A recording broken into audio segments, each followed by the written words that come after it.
Pope Francis has made an historic trip to Morocco. The Catholic leader stressed the importance of interfaith dialogue. He says all faiths should live in harmony.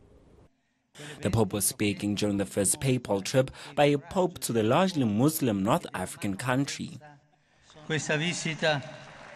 I am also grateful that my visit offers a significant opportunity for advancing inter-religious dialogue and mutual understanding among the followers of our two religions, as we commemorate at a distance of 8 centuries the historic meeting between Saint Francis of Assisi and Sultan al-Malik al-Kamil. The Moroccan king says learning is the only way to combat religious extremism. What all terrorists have in common is not religion, but rather ignorance of religion. Today, religion should no longer be an alibi for ignorant people, for ignorance or for intolerance. That is because religion is light, religion is knowledge, religion is wisdom, and because religion is peace. In recent months, migration has again risen to the fore of national political debates in a number of North African and European countries and the United States. Morocco has become a key departure point for African migrants trying to reach Europe after crackdowns that closed or limited routes elsewhere. So, we know young professionals often emigrate, but it seems Africa's youngsters are not heading to Europe or the United States. In fact, they're moving within the continent. Research by the Afrobarometer suggests more than 80% of immigration involving African youngsters actually happens within the continent. We did some research of our own, asking South Africans where they would move to. I heard Botswana is good because is their currency a bit better than ours? I think so. So I think Botswana is where I'd like to move to. I'd rather stay here because like Amadloza, my ancestral, they're here, and then like Mangbonizi, South Africa will develop soon, so I don't think there's need for me to move. I'll just stay here. Migrating, I'm very hardcore South African. I love Joburg. I don't see myself going. I'd go to Zimbabwe. I'd go to Zimbabwe because most of the time Zimbabwe doesn't have problems like other countries where there's wars and all of that. I'd go to Zimbabwe. I think I would probably have to say it's between being Nigeria or Egypt. I think because a lot of Nigerians are just more educated than most South Africans, if I can say that. And yeah, I would just like to explore that part of Africa. All right, let's talk some arts and culture. And the self-proclaimed reluctant poet has published some new material. Moferefere Lokorotswana has released a series called Shapes, Shades and Faces. ENCA's Ururile Ramafsi caught up with this fascinating artist. Titled Shapes, Shades and Faces, author Moferefere Lokorotswana takes you through a journey with a series of poems. They span his life, telling stories of politics, personal conversations and friendships found and lost.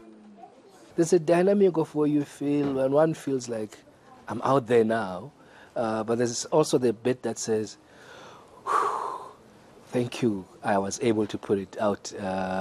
So which is why the book is entitled Shapes, Shades and Faces, because it also gives, I think, a sense of a spectrum. It goes over various different motions, different periods, different places, different people. So it's not confined to one thing. It's not just there's a bit of political reflection, but there's also deeply personal stuff that's in there. That naturally I probably would not have spoken to anybody about it. The book is edited by a friend and mentor, the late Korapetse Khositsile, known to most, including Lokorotswana, as Brawili. He bestowed the title of a poet to Lokorotswana, a responsibility he is reluctant to take on. The late Professor Khositsile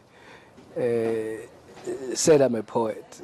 I would rather say I'm a reluctant poet, because I think taking from people like him, I associate it with, it has to be something big, something meaningful for you to be actually called a poet. Lokorotswana says knowing and acknowledging local authors is one way we could preserve Pan-African literature. We have lost connection with our own heritage, our own memory in this country. Different to other countries. You go to countries, I mean, like you go to Nigeria, for instance, so you talk to Nigerians, they practically know their writers. They like sing them. They know their names, they know books they've written. So you can't de-recognize the author. So there would need to be some bridge, but also by giving a face to the person, particularly in a South African context. It's extremely important, and especially for black and in particular African writers, because they've been blacked out of history, most of them. So why would we, in a liberated country, blank out the names of people who have made us? Lekuru says he is working on another project, sharing his experiences and times in Tanzania. Like the late Masizi Kunene, some of his future work may be written in his home language. Udirile Ramafi, Johannesburg. Time for a quick look at what's trending on the continent, and people in Nigeria are ordering pizza in London. And, believe it or not, they're having it delivered by British Airways. The Minister of Agriculture has expressed sadness, saying it will hurt Nigeria's farming sector. Several people joked about the issue on social media, with some inviting friends to come over for imported pizza.